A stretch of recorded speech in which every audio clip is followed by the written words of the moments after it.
exactly how Russia is going about its plan to capture Kyiv.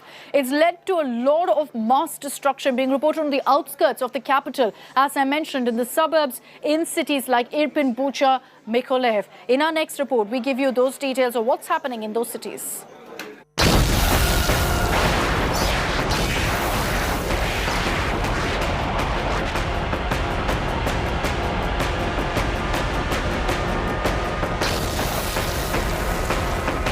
The big battle for Kyiv is underway.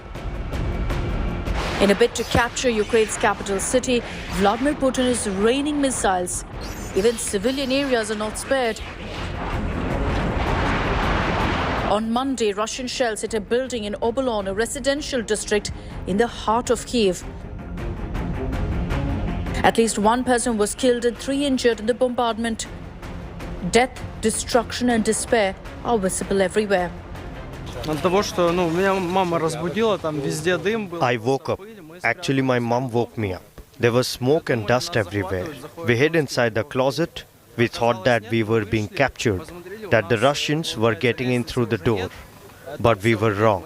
We got out of the apartment and saw that the staircase was not there anymore. Everything was on fire.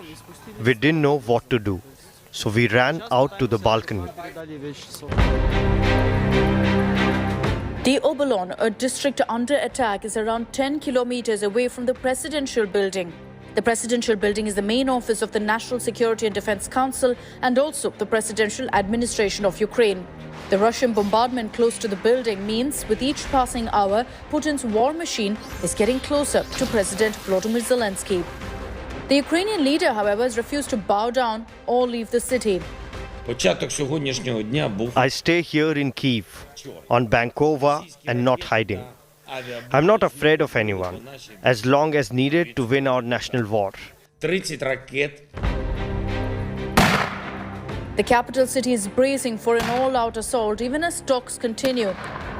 The negotiations between the two warring nations have completed 4 rounds, but there's been no breakthrough in sight. Unless a ceasefire is agreed upon soon, Kyiv could fall to the Russian troops. With Rajesh Pawar in Kyiv, Bureau Report, India Today.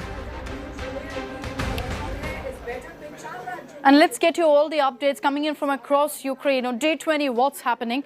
Well, the Russian troops are refusing to let up. They've even got more aggressive in several cities like Mariupol, like Kharkiv. They want to capture these mega cities as soon as possible. Despite Russia's assurance in the beginning of this war and throughout that they will not target civilians during the invasion, the reality on the ground, going by the footage we've received, is completely different. The port city of Mariupol is suffering the worst humanitarian impact of this war. It's completely surrounded by Russian troops and is facing non-stop relentless bombardment. In Kharkiv, where we've seen images of complete destruction, the city center was also now destroyed by a Russian airstrike. Reportedly, at least 2 civilians have died in that airstrike. Ukraine is focusing on pulling out its civilians. They've spoken about creating 10 and more humanitarian corridors now to evacuate civilians.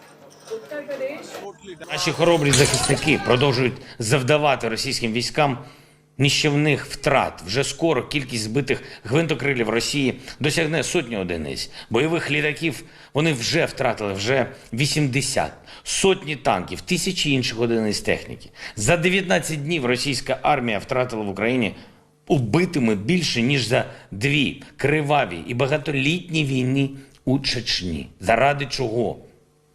Я благодарен тем россиянам, которые не прекращают попыток донести правду, тем, кто борется с дезинформацией и рассказывает правду, рассказывает реальные факты своим друзьям, своим близким, родным. И лично той девушке, которая вошла в студию Первого канала с плакатом «Против войны».